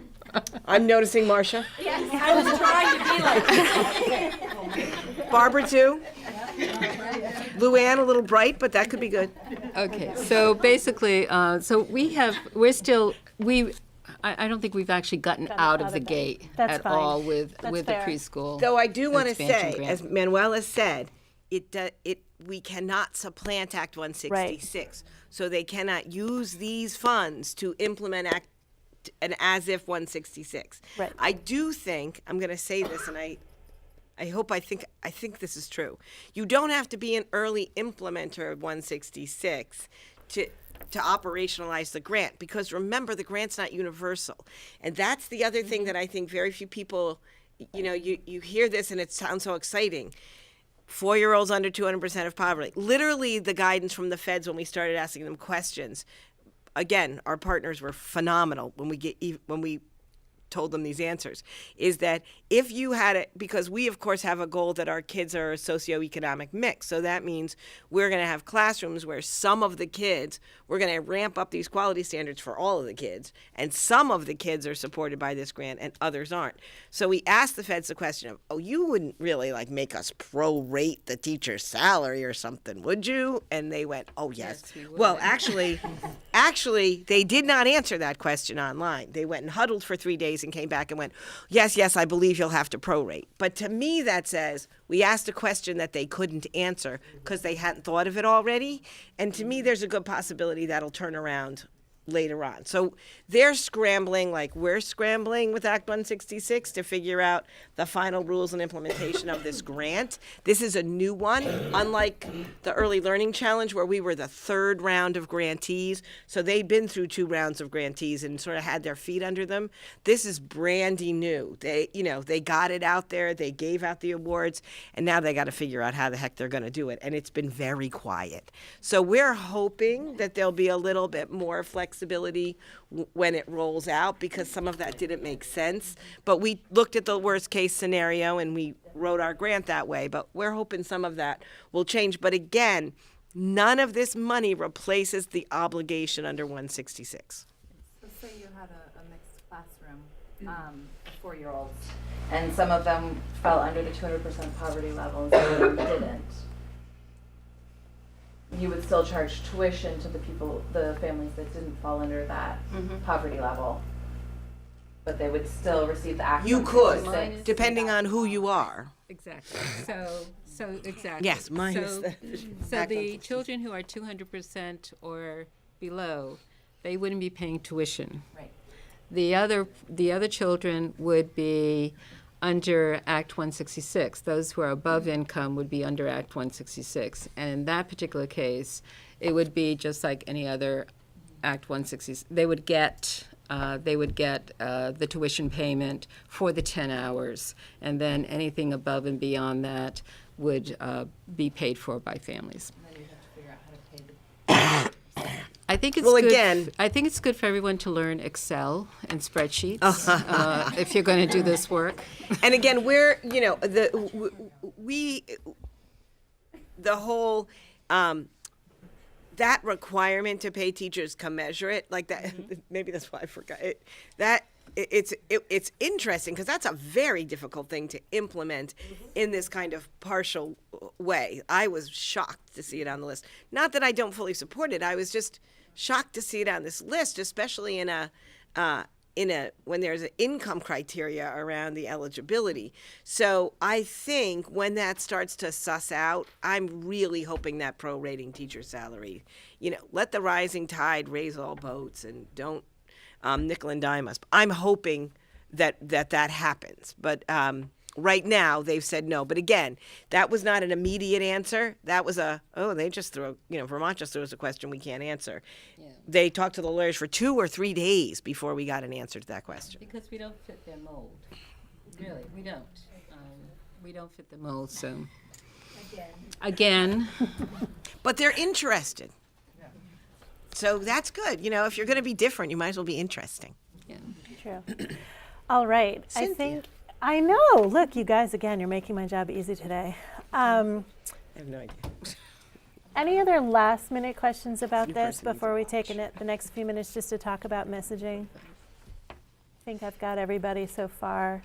And I think we answered the couple of questions that came through online here. So we wanted to take the next just short amount of time, about 10 minutes or so, and just talk about messaging, particularly, again, sort of around 166 pre-K expansion. Again, the committee was really thinking about, so what people are hearing in the South is consistent with what people are hearing in the North and the central part of the state. And again, that our different audiences, be they providers, school people, or parents, are hearing some consistent messaging. And you've answered some of this along the way anyway, so this is why this part is short. But we were wondering, there are 3 different questions down there around messaging, and the committee itself would love to know how it might be able to help, or if you need help around messaging. So, Yes, and basically don't go ahead of us. so Reva's starting. Yes, so I want to, though, I think that it's interesting. The term messaging is an interesting term. Our job is accurate information. That's what we want to make sure, that everybody gets accurate information and the same information. Messaging to me is a little different. If you're out there at your school board meeting, or you're at your town meeting, or you're talking to your neighbors, there are messages that you want to give them about early childhood and pre-K that make them want to support this thing, and that's great. And that, because we are public servants who are bound by our legal and stewardship responsibilities, that's not so much what we do is around messaging. What we really want is to make sure that the information about the regulations and the processes and those things is clear, is consistent, and that everybody gets the same one. And so I want to focus, and maybe that's what you meant by messaging, but I just want to be careful because there is a messaging activity that happens in advocacy that we no longer get to play with, whether we like it or not, because we have other things we have to answer to. So in terms of communication, that's why we've been working so hard to craft guidance, get everybody sign off from it, issue it, put it on the website. As Manuela said, they've got it all sort of packaged up in an easy way to get it and print it. And really look at it and read it. Don't overinterpret it. If you have a question that's not answered, don't guess, ask us. And then we will, again, it takes us a little while because Manuel and I don't always agree, believe it or not, even though we wore the same color today. And the agencies don't always agree, and sometimes even when we do agree, the lawyers don't agree. And so there's a lot of, or the fiscal folks don't agree. And so there's a lot of vetting and talking that needs to happen in order for us to get a good answer that won't change. And so that we feel like is our responsibility, and we ask people not to get ahead of us on those things. Ask us the questions, give us a little time. We're turning stuff around as fast as we can. We have, however, we have our limitations. And so we have asked Building Bright Futures and lovely Karen to help craft some documents based on information that will be very readable, town square kind of language for audiences like families, private providers, and schools. I think AOE and schools often talk the same language, so they're really good at communicating with them, but we're still she does. And I don't very well, but crafting those, I guess you would call that messages. But we've entered into a partnership about that so that they'll draft those things. We put out the guidance so they have something to base it on. They craft some good, nice looking, plain languagey things, not as much legalese around that. Let us vet it so we make sure that it really feels like it still consistently communicates, and we'll get that stuff out. And so I think we've got a good partnership going. I know Karen and Julie and the folks at BBF have developed a communication plan. We've already been getting invites from regional councils. We love you. We'd love to come out to every regional council, and it could be that we will.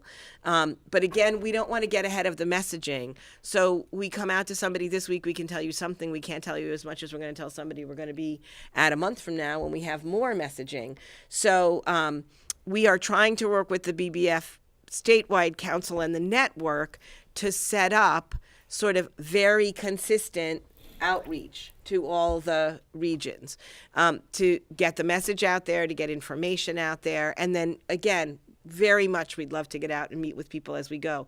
But right now we're going to be juggling both this messaging and the pre-K expansion grant stuff, because we're all the same folks, and getting out there and starting to work with the partners. So I do think, I don't know if folks from BBF can add to that, because I haven't actually seen the plan right as of this second, but it's coming. But yeah, I mean, I think that's fine. Yeah, this is Karen, the Building Bright Futures Communications Manager. Guru. Actually, we're videotaping this event for people who are on the phone, and this will be on our website, buildingbrightfutures.org. We have a button right on our home page, right in the middle under the main photo, that says Pre-K for All. So we are posting everything that we are working with all the agencies directly with the guidance. We're breaking things up so that each audience can see what really applies to them. So that's actually something that we'll have up later today that's based, quoting directly from each of the guidance. Unless you guys haven't seen it yet. We haven't seen it yet. Okay, you haven't. Okay, it was maybe not today. Maybe not tomorrow. Maybe not today. But again, that's going to be up very shortly.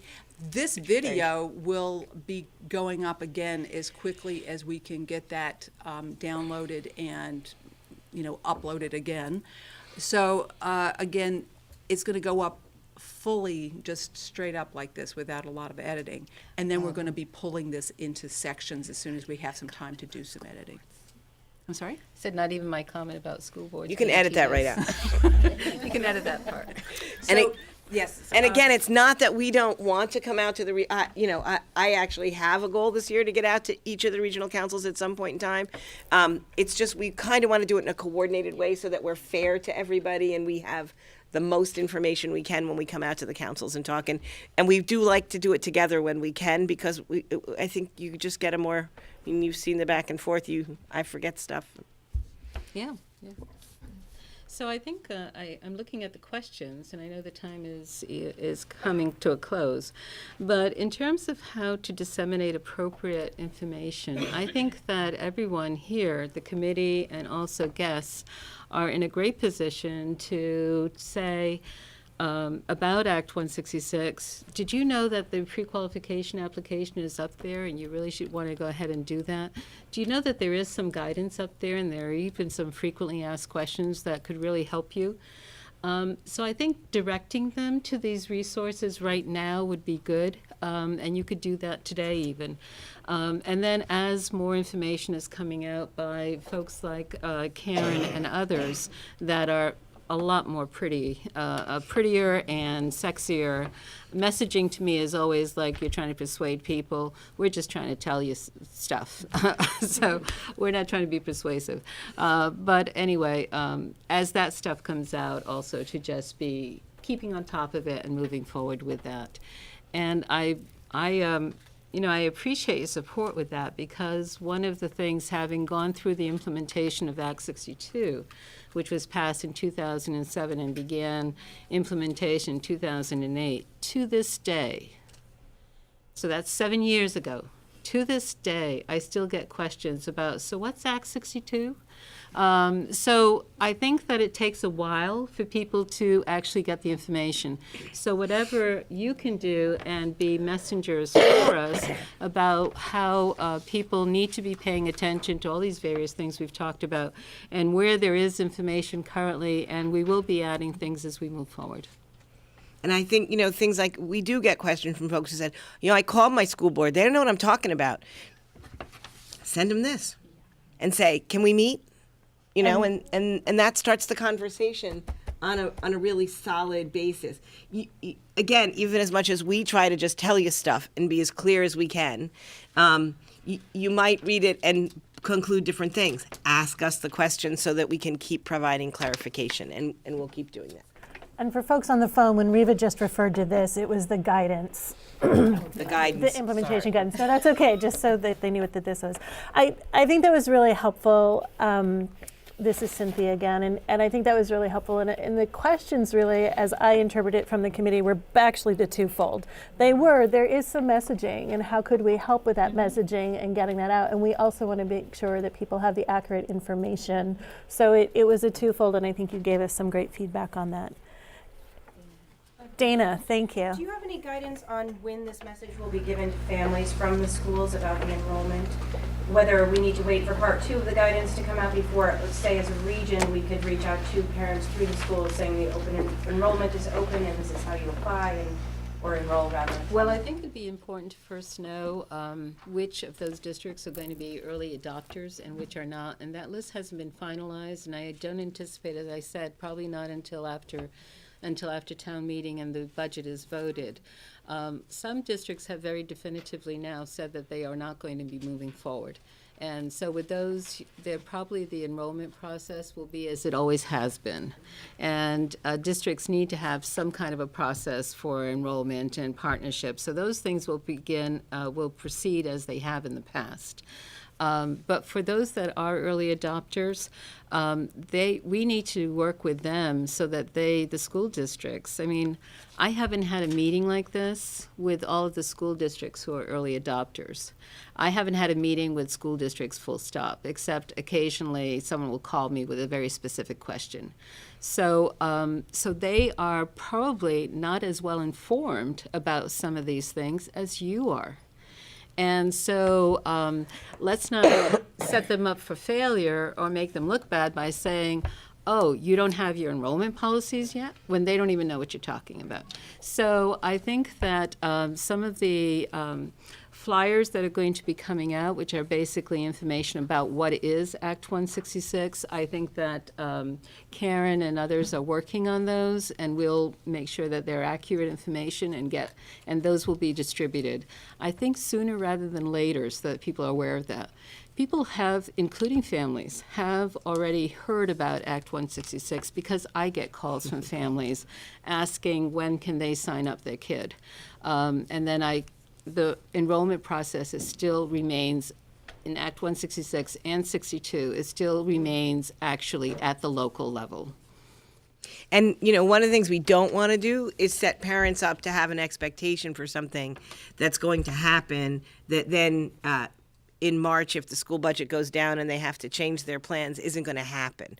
So we want to make sure that as we put information out, the information is accurate and up to date, and that people don't get the wrong impression, because then that like hurts the ongoing relationship when we get to full implementation next year. So that's the sort of struggle a little bit. And I do think we count on trying to, for you guys who tend to be a little more on top of things and well-informed, to help spread the most accurate messages you can and use the sort of approved messages around things like the rules and who's going forward and all of those things when you get them, and not make assumptions. And then on the other messaging side, Cynthia, you know, again, Let's Grow Kids is done. I'll put a little plug in for them. Some really wonderful work around messaging the importance of early childhood and what's happening. And so again, the more people hear the same messages repeated and understand. I was actually shocked last spring when I said something to a report about, well, you know, 80% of a kid's brain, you know, is formed by the age. And she's like, you're kidding. And I'm like, really? But I mean, like, she like jumped right into that and was like, can we talk about that more off camera? And I was sort of like, sure. Wow, I guess people really don't know this stuff. You know, so again, they've done a great job figuring out what people don't know and what resonates. And so I would suggest getting involved with them on the messaging end and using the good work that they've done to get that out to people who aren't in this day-to-day world of little kids and families that we live in. Great. Can Luann make an announcement? Yes, actually, so I was just going to say, we have a governor. We have a boss. Hang on one sec. So I just want to make sure. So it sounds like the messaging, we're clear on that. I'm going to close out the discussion then about Act 166 in pre-K expansion, and then there are two announcements. Luann's about to make an announcement, and then I would like to make an announcement for Kelly Alt, who's with the Alliance. So Luann, go ahead. We have a governor, it's Peter Shumlin. The vote was 110 to 69. So for folks on the phone, we have a governor. There was a vote. It was approved that it's Peter Shumlin with a vote of 110 to 69. All right, that's good. We have a governor. That is good to know. And then lastly, before we close out, Kelly Alt is with the Alliance, Early Childhood Alliance, and she asked me if I would go ahead and make an announcement for her. So she is working through the Alliance on the Child Care Financial Assistance Program. That's an agenda item, a legislative agenda item for the Alliance. It's looking at aspects of what we call CCFAP in order to increase that amount of money that providers get for providing care for children who are eligible for that subsidy. And so the Alliance has identified this as a primary legislative agenda item for the 2015 legislative session right now. And I want to convene a group of people on this issue. So Kelly was asking if anyone here is interested, and that includes anyone on the phone, anyone who's here who's interested in that particular topic and would like to be part of that convening group, that you touch base with her and email her at Kelly, Kelly, at vteca.org. And let her know that you're interested, and she'll put you on the distribution list to get that convening meeting going. So just want to let folks know about that. Wow. Thank you all so much. This was really incredible information from you both, Manuela and Riva. I really appreciate your time and energy, and I really appreciate folks bearing with this format. This is a little unconventional for our committee, but I think it worked to get all the information that we wanted to get, and I think it was really helpful. So thank you everyone for assisting.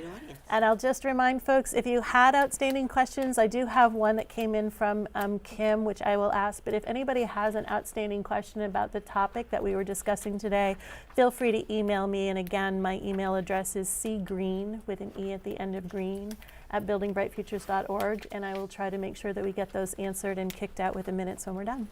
Cynthia, us this is an open committee and people are welcome. Absolutely, Barbara, absolutely. And I did say that earlier, but yes, this is a committee. It's called the Early Learning and Development Committee of Building Bright Future State Advisory Council. It's an open committee. People are more than welcome to come. These are the big topics that we try to put on the agenda.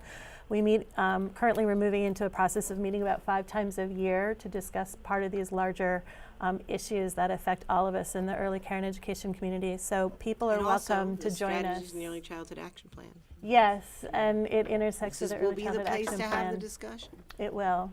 So you're more than welcome. Again, we meet on the, well, currently we typically meet on the second Thursday of the month, but again, we're going to change that to about every other month, every third month, give or take, and we'll put notices out. So again, if you're interested in the committee, email me. Let me know and I'll put you on the distribution list.